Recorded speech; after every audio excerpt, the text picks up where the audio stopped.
Matt V's Movies back for another video, and today is another Matt's movie review, and we're going to be reviewing the first Star Trek motion picture film. Now, recently picked up this edition, the Complete Adventure. This is the director's cut, and it's also got two other cuts on there. Now, it's an unboxing I've done for this on my channel, so if you want to go back and have a look, you can see the unboxing for this. It's a wonderful edition with a lot of interesting goodies inside, and I popped the director's edition in 4K on. So I'm going to do a bit of a movie review, telling you a bit of trivia about it, some facts about the film, and then my thoughts on what I thought of this 4K director's edition. If you're new to the channel, welcome. Please consider subscribing by hitting the subscribe button down below and hit the notification bell so you'll be informed when I upload a new video.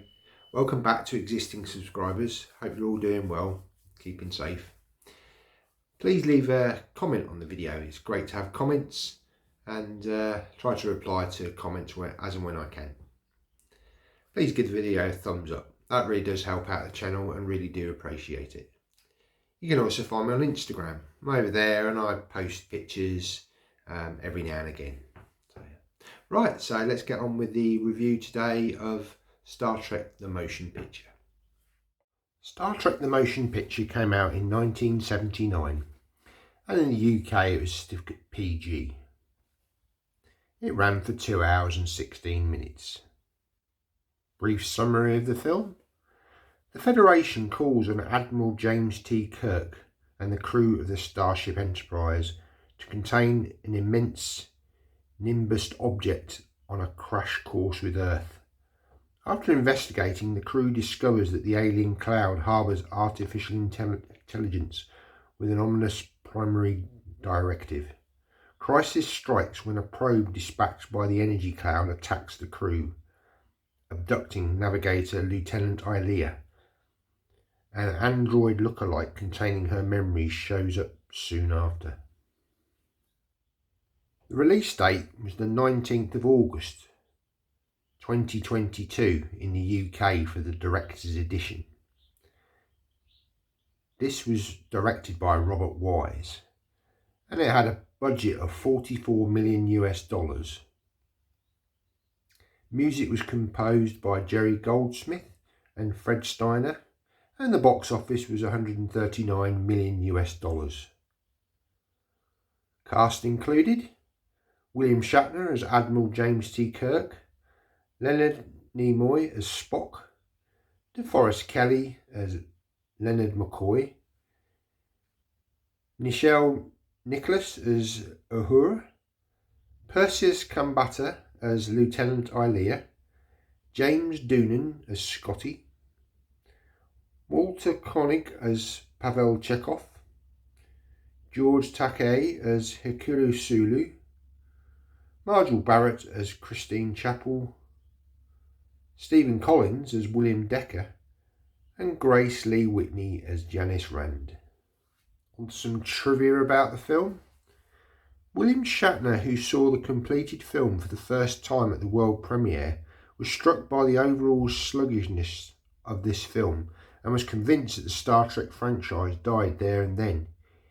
He opinioned, "Well, that's it. We gave it our best shot. It wasn't good, and it will never happen again." Recalling his initial reaction 15 years later, he added, "Shows you what I know." The producers and the cast were very worried about their appearances after being away from Star Trek the original series, which aired in 1966 for 10 years. Special lighting and camera tricks were used to hide the cast's aging, and William Shatner went on a near-starvation diet before filming. However, in all subsequent Star Trek films, it was decided to make the aging as part of the crew story. During the rewrite of the final scenes, the studio executives clashed with Gene Roddenberry about the script's ending, believing the concept of a living machine was far too far-fetched. The executive consultant, Isaac Asimov, if the writer decided a sentient machine was plausible, the ending could stay. Asimov loved the ending, but made one small suggestion. He felt that he would use of the word wormhole was incorrect, and that an anomaly that the Enterprise found itself in would be more accurately called a temporal tunnel. James Doonan also devised the Vulcan words heard during the Kolinahr sequence. The scenes were originally shot in English, and when it was decided to change the dialogue to Vulcan, Doonan wrote lines that fit in the existing lip movements. Some of the subtitles were rearranged to make this less obvious. Uhura's communications earpieces are the only original props from the Star Trek original series. They were dug out of the storage when it was realised someone had forgotten to make new ones for the film. The redeck briefing was filmed to finally show the entire crew complement of the Enterprise, something that had always been impossible during the television series due to the low budget. Most of the extras in the redeck briefing sequence were Star Trek fans called upon to appear in the film. Most of their checks were not cashed. Harve Bennett said that they were probably framed as souvenirs by the fans.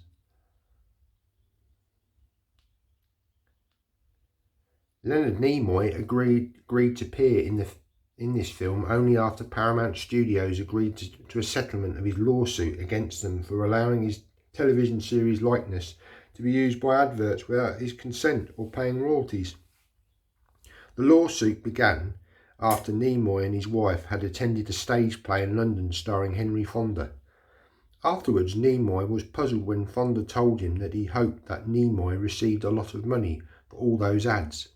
Nimoy was completely unaware that his likeness as Spock was being used in Heineken beer advertisements, including billboards and a now famous commercial. And finally, it was understood in the script but not stated in this film that Commander William Decker was the son of Commander Matthew Decker from the original Star Trek original series, The Doomsday Machine, in 1967. Okay, so on to my thoughts on the film. As you can see, obviously here we've got the director's edition, The Complete Adventure. Now this box set contains 3 cuts of the film. The original theatrical version, the extended longer cut, which I believe was on TV, and the director's edition. Now, I took the opportunity to watch the director's edition, which is on 4K and also has a Dolby Atmos soundtrack. I've not had a chance yet to watch the other 2 editions, but I will do at some point further down the line. Now, I do know there's been some sort of deleted footage or lost footage that has been found, so I think that may be in the extras.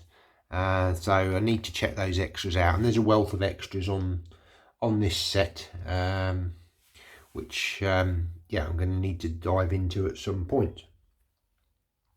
So anyway, put the film on, and obviously on my 4K setup, watched it on my projector. Had it through the amplifier, which will decode Dolby Atmos, and yeah, absolutely fantastic. You're getting left and right separation, loads of rear effects.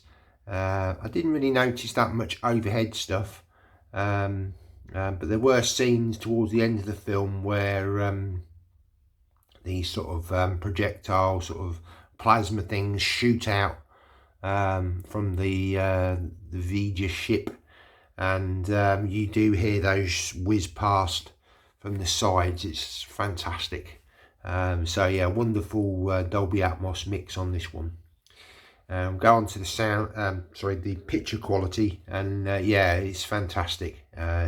You've got HDR. I think there's Dolby Vision on this. Now, I don't have Dolby Vision capable equipment, but the HDR10 was great. You know, when it needed to, the scenes were bright and colourful. I mean, this is a visual stunning film.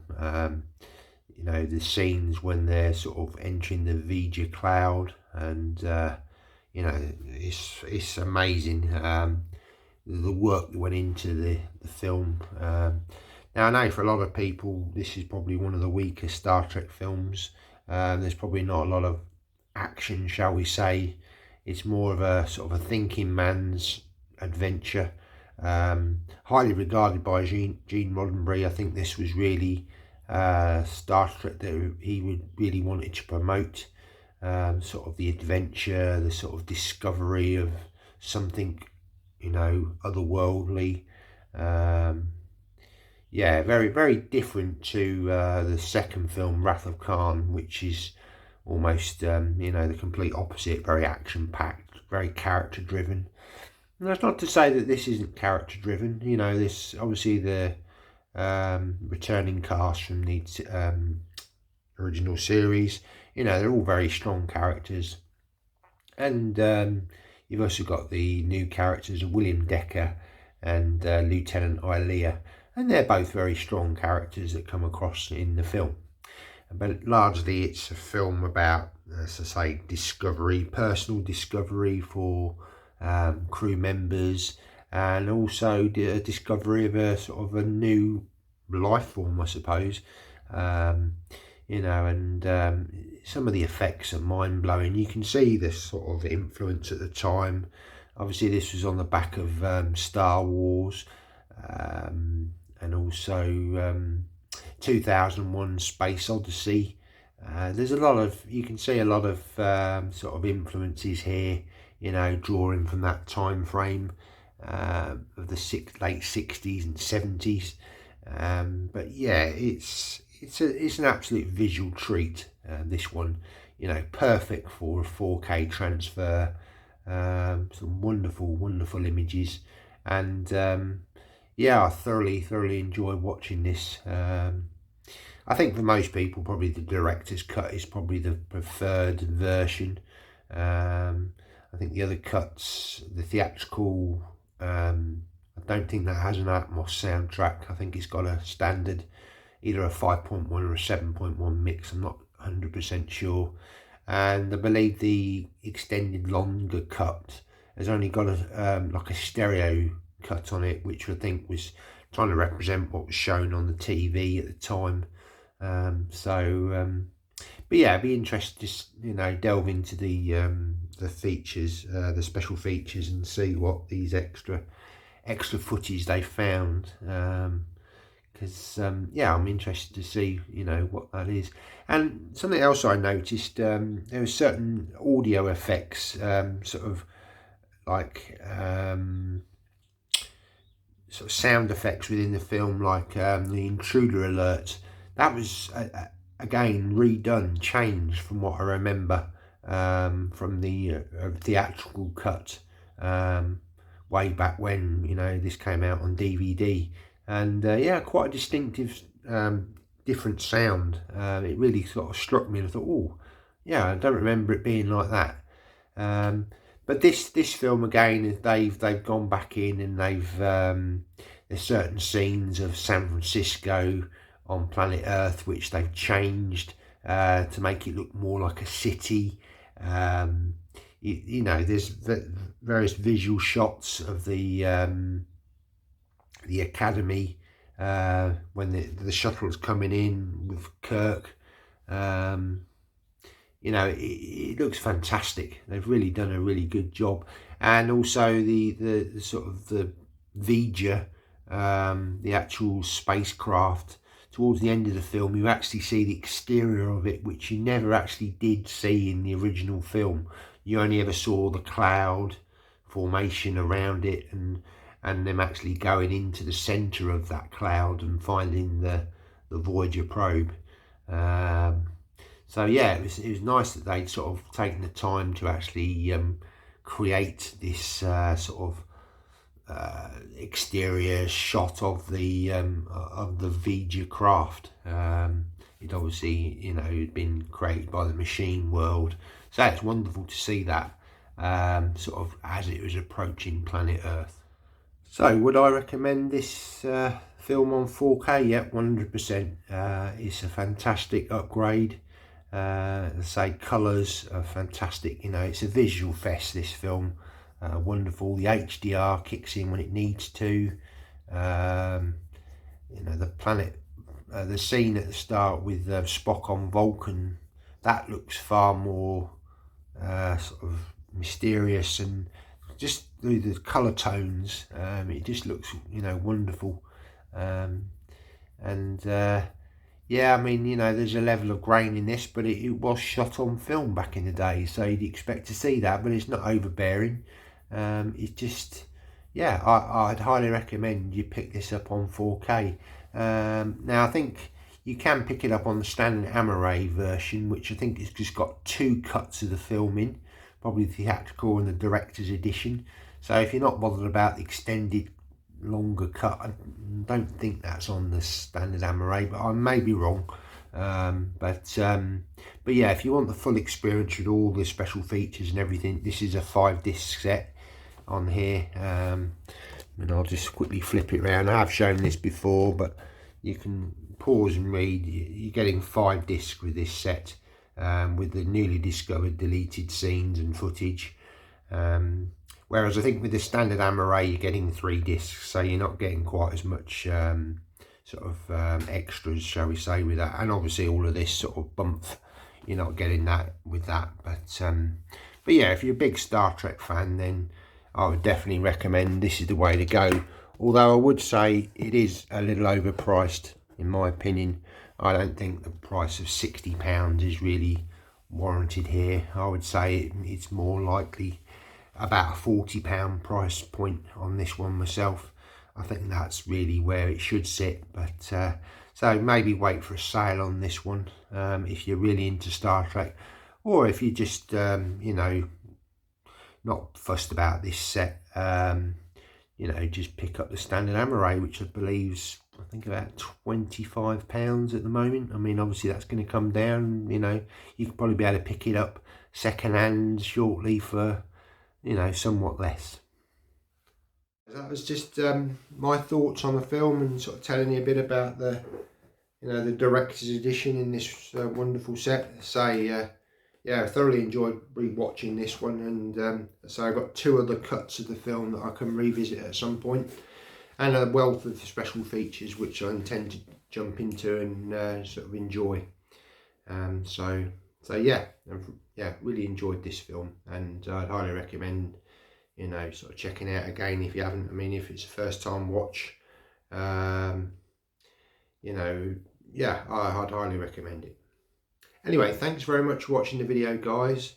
Take care, and see you in the next one. Bye now.